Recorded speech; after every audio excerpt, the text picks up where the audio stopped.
प्रिय मित्राणि नमः संस्कृताय। आइए हम आगे के पाठ को देखते हैं।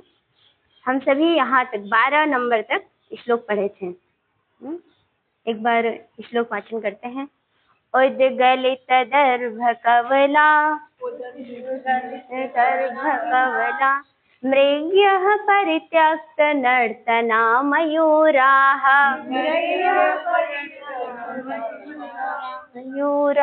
अपसृत पाण्डुपत्रा मुञ्चतीव श्रोणीव लता। मृगियों ने जो दर्भ के कुश मतलब मृगियों ने कुशों के ग्रास को क्या किया है, उगल दिया है ना? और मयूरों ने क्या किया है, नाचना छोड़ दिया। और जो लता है, लताएं हैं, वह वृक्ष पीले पत्तों के रूप में मानो क्या बहा रही है, आंसू। क्यों बहा रही है? हाँ, शकुंतला आज विदा हो रही है। शकुंतला स्मृत्वा तात लता भगिनीं वनजोत्सनां तावत् मंत्रिष्ये। हाँ, फिर इस शकुंतला स्मृत्वा माने याद करके तात माने पिताजी, लता भगिनीं वनजोत्सना मतलब ये जो हमारी लता बहन है ना, वनजोत्सना, इससे भी मैं क्या ले लूं, विदाई। मैं अपनी लता भगिनी बहन से भी क्या ले लूं, विदाई। काश्यपः अवैमि ते तस्याम सौदर्या स्नेहम् इयं तावत् दक्षिणेन। काश्यप कौन है? शकुंतला के पिता। हाँ, पालन पोषण करने वाले पिता। कह रहे अवैमि मैं जानता हूँ क्या, ते तस्याम कौन, वनजोत्सनायाम, ते तुम्हारा कौन, शकुंतला का, ते माने तुम्हारा शकुंतला का, तस्याम उस वनजोत्सना के साथ सौदर्या स्नेहम, सौदर्या माने सगी बहन जैसा स्नेह। हाँ, तुम्हारा उसके साथ स्नेह कैसा है, सगी बहन के जैसा। मतलब जैसे हम अपनी सगी बहन के साथ प्रेम करते हैं, स्नेह करते हैं, वैसा ही तुम्हारा स्नेह उस वनजोत्सना के साथ है। इयम तावद दक्षिणेन, इयम माने यह, तावत यह तो हमारे दक्षिणेन दाहिनी ओर ही है, ये हमारे दाईं ओर है, आप आके इससे क्या कर लो, मिल लो। शकुंतला उपेत्य लताम आलिंग्य। हाँ, शकुंतला ना पास में जाती है समीप में और लताम आलिंग्य, लता से गले मिलती है। कौन गले मिलती है, किससे मिलती है, वनजोत्सना। हाँ, वही लता जो वनजोत्सना है उससे अपनी बहन से। वनजोत्सने चूत संगतापि माम प्रत्यालिंगिताभि प्रत्यालिंगितो गताभि शाखा बहुभी। हाँ, कह रही हे वनजोत्सना, आज मैं ना जो चूत संगता मतलब आम्र के वृक्ष से ना जो तुम्हारा संग हुआ है, मतलब उससे लिपटी हुई, आज प्रत्यालिंगता भी शाखा बहुबी, तुम आज अपनी बहुत मतलब क्या कर रही हो, अपनी जो इतनी ज्यादा विशाल हो ना, वृक्ष के रूप में फैली हो, आज तुम अपनी दोनों क्या है, शाखा बहुबी, अपनी शाखाओं से मुझसे गले मिल लो। अब भाई आम का वृक्ष है तो कैसे गले मिलेगी, तो शकुंतला आम के वृक्ष को क्या करेगी, ऐसे पकड़ के लिपट जाएगी। जैसे कल ना वहाँ पे निधि वन में बहुत सारे तुलसी के डाल अंदर है ना, आप देखे होंगे, तो उसमें कई लोग ना उसके डाल को ऐसे पकड़ के फोटो क्लिक कर रहे थे। उसमें मैंने भी किया था, तो बहुत अच्छा लग रहा था। और जो उसमें एक शाखा ऐसे आई है तुलसी का, ऐसे पेड़ ऐसा डाल, उस डाल में उसमें कुछ लोग कान लगा रहे थे, उसमें से एक आवाज आ रही थी, जैसे सनसनाहट की आवाज। तो लोग कहते हैं कि वहां जब भगवान श्री कृष्ण जी रात में लीला करते हैं तो संभवतः उसी की ये ध्वनि है। अब जो भी हो, मान्यता है। तो कुछ लोग उसमें कान लगा लगा के सुन रहे थे, तो हमने भी सुना। तो उसमें हल्के से हाँ सनसनाहट की आवाज आ रही थी, वृक्ष जैसे अंदर से ना वो शाखा, मतलब उसमें एक तरफ से कंपन टाइप का था। तो कह रही है, हे आम के वृक्ष, आओ हम तुमसे क्या करें, तुम अपनी जो भुजाएं हैं, अपनी शाखा बाहुओं से तुम इधर आओ, मैं तुमसे उन भुजाओं से क्या करूं, गले मिल लो। और क्यों गले मिल लो? अद्य प्रभृति दूरवर्तिनीम दूर परिवर्तिनीम ते खलु भविष्यामि। आज मैं तुमसे ना, आज से मैं तुमसे क्या हो जाऊंगी, दूर। आज मैं तुमसे अब जा रही हूँ, मैं ससुराल जा रही हूँ, अब मैं तुमसे बहुत दूर हो जाऊंगी। तो यहाँ पर देख लो, जैसे यहाँ ना स्मृत्वा में कौन सा प्रत्यय है, कोई बताएगा? स्मृ धातु से अक्त्वा प्रत्यय। हाँ, आमंत्रिष्ये विदाई ले लो। और आलिंग माने आलिंगन करके, मतलब गले मिलकर, आलिंग अक्त्वा ल्यप प्रत्यय। चलो अब श्लोक पढ़ो। काश्यपः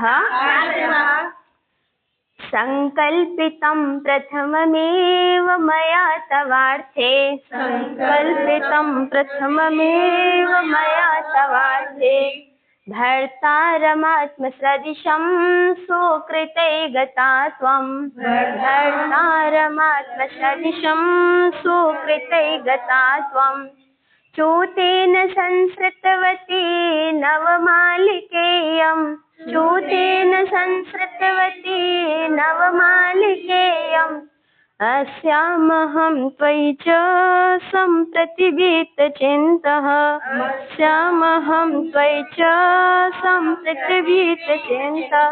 अंतिम पंक्ति देखो, कह रहे अस्या और अहम। अस्या माने इससे, इस बंजोत्सना से, अहम मैं, और त्वयि तुमसे माने शकुंतला से, संप्रति बीत चिंता, इस समय में बीत चिंता मतलब मेरी सारी चिंताएं क्या हो गई, दूर हो गई हैं, मैं निश्चिंत हो गया हूँ। यह बात कौन कह रहा है? काश्यप। अब देखो, शकुंतला ने ना बन ज्योत्सना को अपनी भगनी कहा है, बहन। हाँ, तो बन ज्योत्सना का भी विवाह हो गया आम्र के वृक्ष से। बन ज्योत्सना लता है ना, उस लता का विवाह हो गया आम के वृक्ष से। और देखो, फलों का राजा कौन होता है? आम। समझो थोड़ा, फलों का राजा कौन है? आम। और शकुंतला का विवाह किससे हुआ है? शकुंतला का दुष्यंत के साथ। दुष्यंत कौन है? राजा। उस लता का, बन ज्योत्सना का भी विवाह हुआ है आम के वृक्ष से। आम भी फलों का राजा। शकुंतला का भी विवाह हुआ है राजा के साथ, दुष्यंत, जो हस्तिनापुर का राजा। दो बहनें थी, दोनों बहनों का विवाह राजा के साथ हो गया। समझो भाई, लता थी, लता का विवाह हुआ एकदम। भाई लता क्या होती है? लता ना, उसको सपोर्ट ना मिले तो लता के कोई वो नहीं होती, लता गिर जाएगी। तो लता, आम का वृक्ष अच्छा खासा मजबूत होता है, ताकतवर। तो काश्यप ने सोचा कि मैं अपनी लता का विवाह ऐसे वृक्ष से करूंगा जिसपे ये आराम से चढ़ जाए, तो सपोर्ट मिल जाए इसको। तो आम का वृक्ष अच्छा खासा था, मजबूत था, और फलों का राजा भी है। तो लता चढ़ गई आम के वृक्ष पे, उससे विवाह उसका करा दिए। और शकुंतला का भी सोचे कि यार मैंने पालन पोषण किया है, सगे पिता तो हम है नहीं, लेकिन पालन पोषण किया, अगर अच्छे घर में विवाह नहीं करूंगा तो दुनिया क्या कहेगी कि अपनी बेटी होती तो अच्छे घर में करते विवाह, इसलिए मुझे अपनी शकुंतला का भी विवाह बहुत अच्छे घर में करना है। तो देखो, वो शकुंतला कहाँ चली गई? राजा के घर। सही है। अब देखो, कह रहे हैं संकल्पितम प्रथममेव मया तवार्थे। मैंने ना, मैंने कौन? काश्यप। तव अर्थे, तुम्हारे लिए। क्या? मैंने प्रथम एव, पहले ही संकल्पितम, संकल्प किया था। क्या किया था? भर्तारम आत्म सदिशम सुकृतै गतात्वम। बस इतना पकड़ो पहले, भर्तारम आत्म सदिशम। मैंने पहले ही यह संकल्प किया था कि आत्म सदिशम कैसे, तुम्हारे अनुरूप, अपने अनुरूप, मतलब अपने अनुरूप के शकुंतला के अनुरूप। भर्तारम, भर्तारम माने पति, पति को मैं पहले ही संकल्प किया था कि जैसे मेरी बिटिया है वैसे ही मैं एक अच्छा सा लड़का खोजूंगा। ध्यान रखना, बहुत अच्छी बात कह रहे हैं। भर्तारम आत्मसदृशम। आजकल क्या होता है, दहेज के चक्कर में पता चला लड़की 21 साल की है और पैसे के लालच में दहेज के चक्कर में 40 साल के लड़के से विवाह हो गया। ऐसा देखा है ना।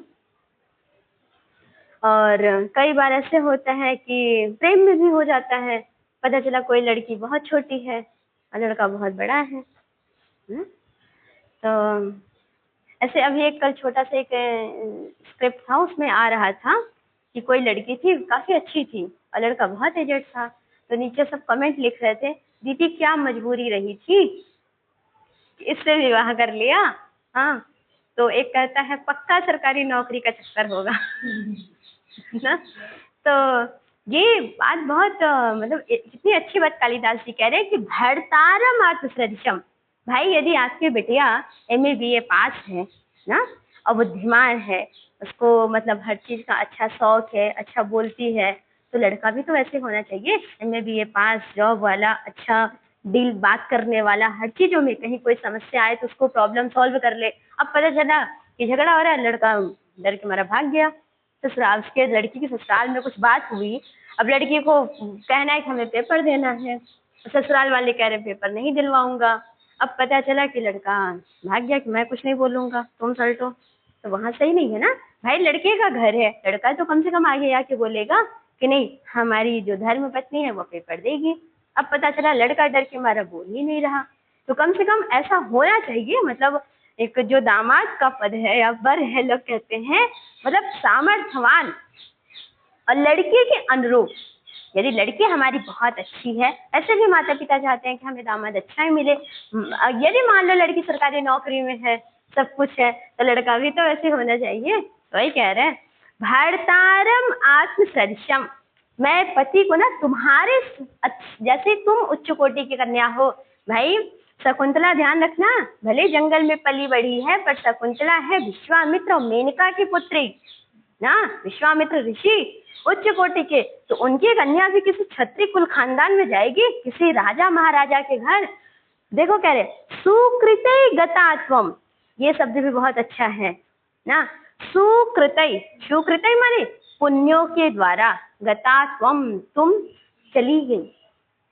कभी कभी ऐसा होता है माता पिता बहुत अच्छा करते हैं, बहुत अच्छा करते हैं, बहुत अच्छा वर ढूंढा, शादी विवाह अच्छे से कर दिया, औकात नहीं है फिर भी अपने औकात से ऊपर उधार लेके ऋण कर्जा करके बढ़िया जगह होगा, मतलब कुछ अपनी गिरवी विरवी करके गाड़ी दे दिया, सब कुछ दे दिया, पर पता चला ससुराल पक्ष फिर भी मुंह फुलाए पड़ा है।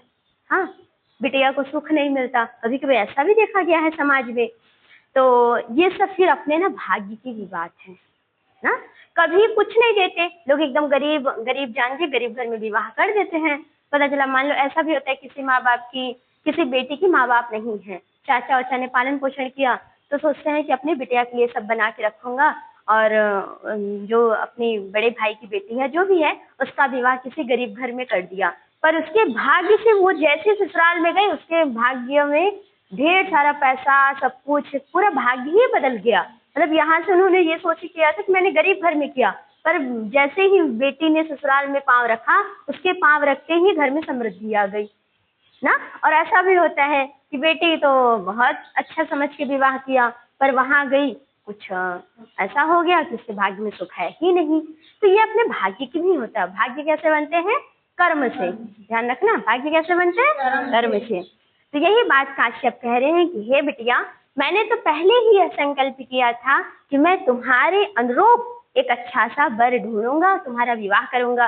पर देखो ये किस्मत की बात है, सुकृतै, तुम्हारे कृतै देखो यहाँ भी है, तुम्हारे सुकृत कर्मों के द्वारा, तुम्हारे भाग्य के द्वारा, तुम्हारे पुण्य के द्वारा, गता तुम चली गई। कहाँ? त्वम, अपने अच्छे कुल खानदान में, ससुराल में। और उसी प्रकार से देखो, जैसे तुम चली गई अपने भर्ता के अनुरूप, पति के अनुरूप राजा तुमको मिल गया। चूतेन संसृतवती नवमालिकेयम, ये चूतेन माने आम्र की वृक्ष, उस आम्र के वृक्ष से नवमालिकेयम, ये जो नवमालिका है वन ज्योत्सना ना चमेली, इसका भी मैंने विवाह, संसृतवती माने मिल गई, इसका भी इसके साथ क्या हो गया, विवाह हो गया।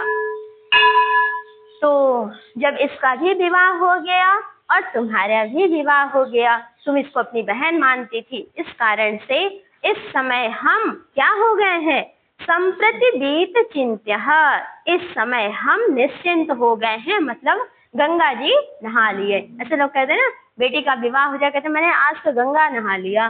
तो आज महर्षि काश्यप गंगा नहा रही है। 2 बेटियां थी और दोनों बेटियों का विवाह ऐसे वैसे घर में नहीं, राजा के घर, दोनों बेटियों का विवाह कहाँ किया है, राजा के घर में।